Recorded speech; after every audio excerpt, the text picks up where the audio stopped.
Hello, welcome to my presentation.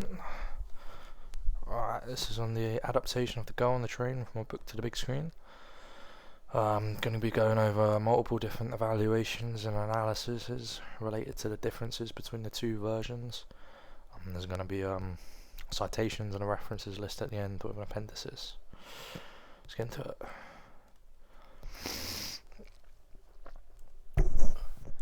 Alright, so evaluation of the different techniques used in film and written text. To some extent, the three-act story structure. The three-act story is an effective technique when writing a screenplay for a film. This is evident within the 2016 film The Girl on the Train, as the three-act story structure of a beginning, middle and end provides the screenwriter with the means to keep the audience engaged with the narrative. This is as this layout introduced the screenwriter, allowed the screenwriter, Erin Cressida Wilson, to develop an in-depth exposition as the audience is introduced to Rachel, who has recently divorced and frequently commutes from the suburbs to New York City by train, on which she follows the fascination into other people's lives, but observing her ex-husband Tom and his new wife Anna, as well as their neighbours Scott and Megan. During this time, it is also made clear how Rachel's mental state is unfit, as she is shamefully drinking vodka on the train. Her shame is insinuated after a disapproving reaction from a fellow passenger, as she changes from openly drinking from the bottle to discreetly drinking out of the water bowl. Excuse me. The first act concludes with Rachel witnessing Megan kiss an unknown man, to which Rachel, furious at this infidelity, goes to drunkenly confront Megan later on. Rachel then blacks out and awakens with a head injury and news that Megan is missing. The first act therefore kicks off the story by leaving the audience asking questions like, why did Tom and Rachel divorce? Why is Rachel so fascinated with Megan? And what happened during Rachel's blackout? These questions and the key mystery of Megan's disappearance and Rachel's potential involvement therefore create suspense for the audience, as they will now be eager to view the second act of the film and find out their answers to these questions. However, a limitation to oppose the effectiveness of the three-act story structure when writing a screenplay is that the first act has to be of good quality, otherwise it will ruin the rest of the film. This is as if the first act, the questions are too obvious, the answers to the questions are too obvious, or they're revealed too early. It'll ruin it. The audience won't be so engaged, because there won't be much more for them to. The will for them to continue watching. Therefore, in order for the three-act story structures to be effective in engaging the audience, it must be done correctly right from the get-go. Separately from this, in the case of written texts, to some extent imagery is an effective technique. This is as a novel has a story to tell, as it can't show it, unlike a film. This is evident within the Paula Hawkins novel The Girl on the Train, as the protagonist Rachel says, there are faces on these trains, people I see every week going to and fro. I recognise them and they probably recognise me.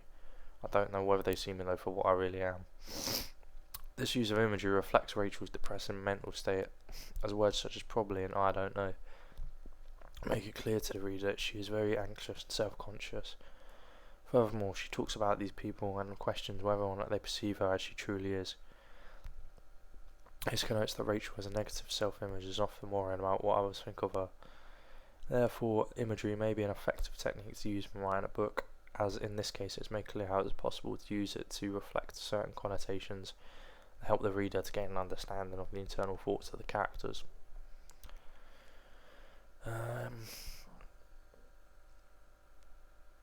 However, to some extent imagery may not always be a particularly effective technique. This can be suggested from the quote, "There's something comforting about the sight of strangers at home." This is as in this case, imagery may actually mislead the audience into believing that those people that Rachel spends time watching are living peaceful and happy lives, when in actual fact they're not, as Tom has had an affair with Megan, and Scott wants to have a child with Megan, of which she's refusing, and is causing them to have problems in their house. Therefore, all is not as it seems. Furthermore, Rachel is most likely drunk when she says this, which would mean that her perception is jaded and that maybe her viewpoint can't be trusted. So maybe the audience shouldn't actually align their thoughts with her. In conclusion, Imagery can be effectively used in writing a book, and has been effectively used in The Girl on the Train. This is as it has proven to provide connotations that help the reader to gain a more in-depth understanding of the character's mental state. Furthermore, the three-act story is an effective technique when writing a screenplay, as it allows the writer to create suspense and introduce enigmas right from the get-go, which will keep the audience engaged, keep watching, intrigued to find out more. However, this technique must be carefully used right from the first act, as if too much is given away too soon, the audience will become disengaged. Therefore, both techniques are effectively used in their respective separate formats. So here's my storyboard. It's got 6 shots. The first one, you see Rachel entering the tunnel again, and then the second one, you got a close-up of Rachel, which she's flashing back like she has she suddenly recollects what happened in the tunnel. And the next shot, we flash back to that as we see Tom, a silhouette of Tom coming towards Rachel, Tom attacking Rachel, Tom fleeing the scene, and then the two people who taunt Rachel while she's drunk and incoherent. Excuse me.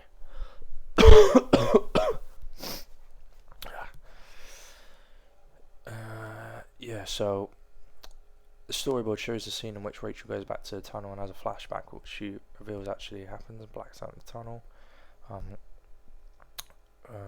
The shading in the first shot is used to indicate the dark use of lighting. To some extent, this would be an effective use of lighting, as by having Rachel walk towards the darkness, it would symbolise how she is going to find out previously unknown answers. However, to some extent, this may not be an effective use of lighting, as it could be interpreted that if Rachel were to be heading towards light at the end of the tunnel, that itself would be more symbolic of her finding answers. The fourth shot is a close-up that shows Tom about to strike Rachel. To some extent, this type of close-up shot will be effective, as it provides the audience with the ability to have a detailed view of Tom and his expressions.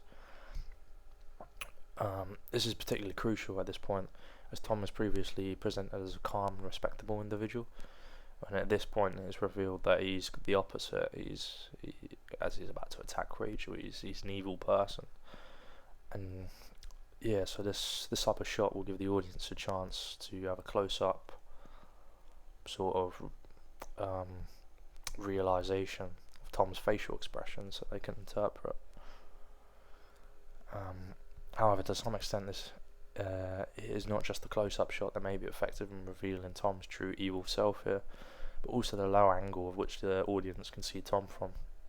This is as the angle places Tom in a higher position than the camera, which would indicate that he sees himself as superior, as he's looking down on the audience. They'd have to look up. So that sort of highlights a sort of superior, him being superior, other people being inferior. That's how he would view himself. In conclusion, dark lighting would be effectively used in the first shot as opposed to using bright lighting, as bright lighting may actually unfavourably indicate that it's the end of the film when it's not. There doesn't want to be any confusion there. Excuse me. Furthermore, both the close-up shot and low angle are effectively used in the fourth shot, as they both help to reveal Tom's true self. I'm just going to check the time quick and check that it's recording. Yep, we're good.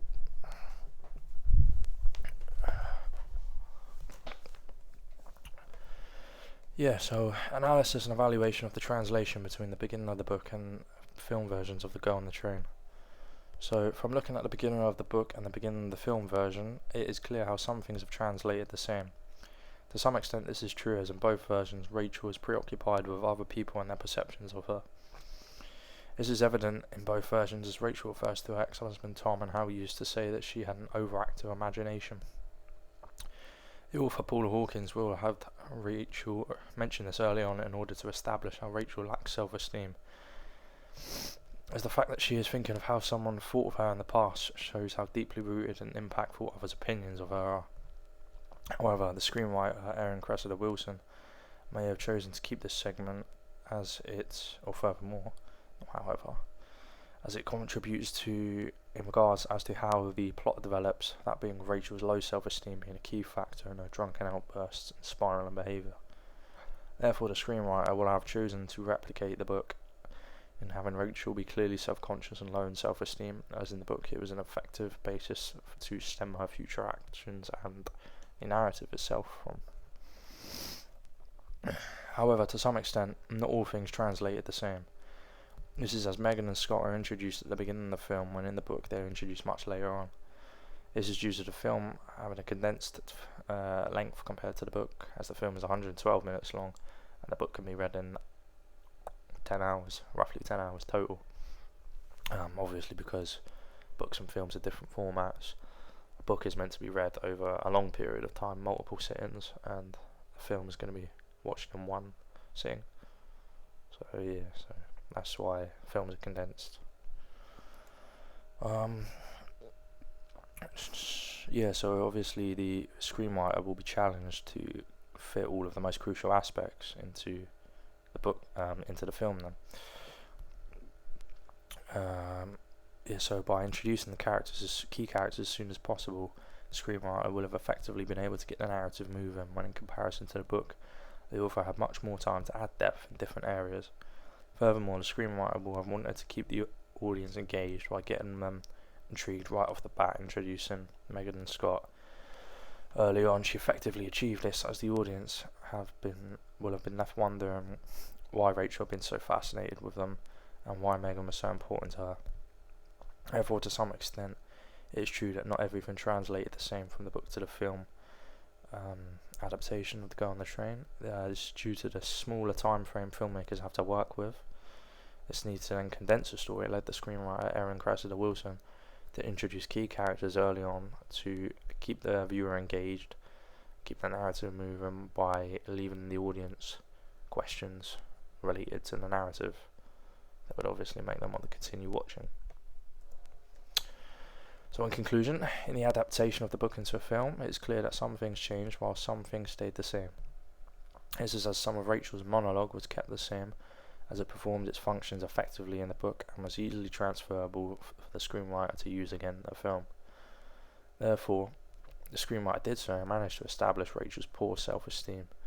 Furthermore, a change in introducing some key characters much earlier in the film occurred due to the format of film itself having a much smaller time frame to tell the story within. The screenwriter took advantage of this by utilising the early introduction of the characters to engage the audience through the questions that they would be left asking. Therefore, it is true that in regards to the beginning of The Girl on the Train, some things changed and some things stayed the same with this film adaptation. Excuse me. So, the evaluation and analysis of the differences between film and the written text. Both films and books are culturally influential. However, to some extent, films are more influential. This is as filmmakers have the advantage of being able to physically show their characters and their story to their viewers. In The Girl on the Train, viewers will have been given the opportunity to witness firsthand the negative spiraling behaviour of Rachel as a result of her alcoholic drinking habits. This is seen within the scene where Rachel is drunk and screams to herself about wanting to smash Anna's head against the floor. This provides due to her marrying Tom. This provides a motive behind Rachel's rage here.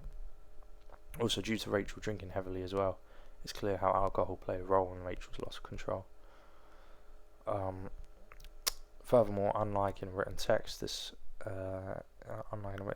film has been able to express this outburst from Rachel through sound as well, as the audience will have been exposed to Rachel's screaming. It would have given a visceral effect, combined with the visuals of seeing what's going on as well.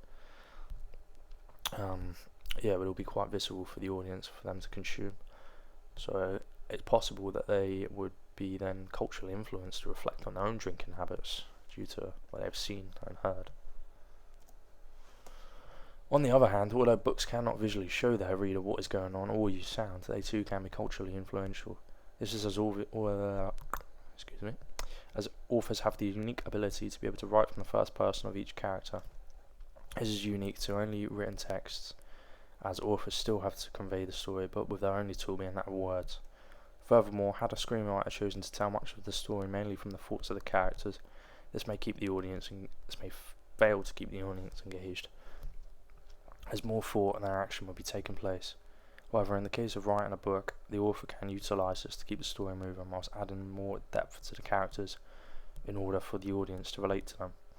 An example of first-person thought from the girl on the book, The Girl on the Train, is when Rachel says, "Let's be honest, women are still only really valued for two things: their looks and their roles as mothers." Yeah, so this example of Rachel's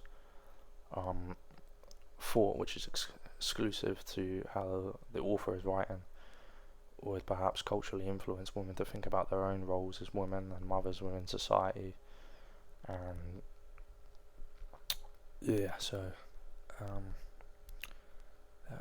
therefore, to some extent, written text can be culturally influential, as they provide a space that requires only words to be used, of which can be used to reflect the thoughts of certain characters, which in may turn relate to the lives of those within the book.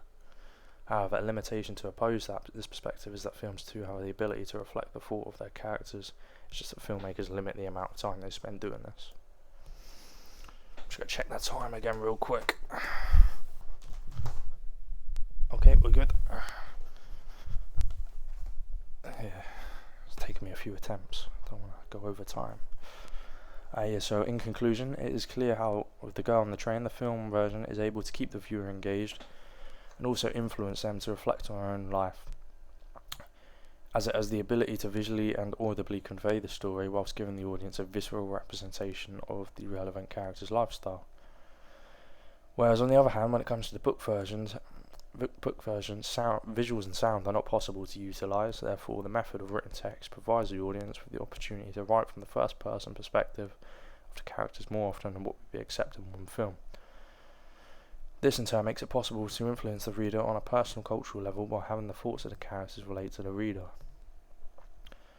Therefore, the key differences between film and written text is that sound and sight, so visualizations, are not possible in books, but written text has the ability to provide, to express self-thought of the characters more limitlessly than what a film could get away with. Yeah, so conclusions. To conclude, this PowerPoint presentation should have informed you on certain aspects of film and written text, and should have influenced you to develop your own interpretations of the different factors that go into writing a book and making a film. Furthermore, I hope that you will have gained a better understanding of The Girl on the Train through the different perspectives that I've shown you. It's been presented and written by myself, Daniel Spencer. Thank you for listening. There's your references and appendices. You can have a look at them if you want to. But yes, thank you.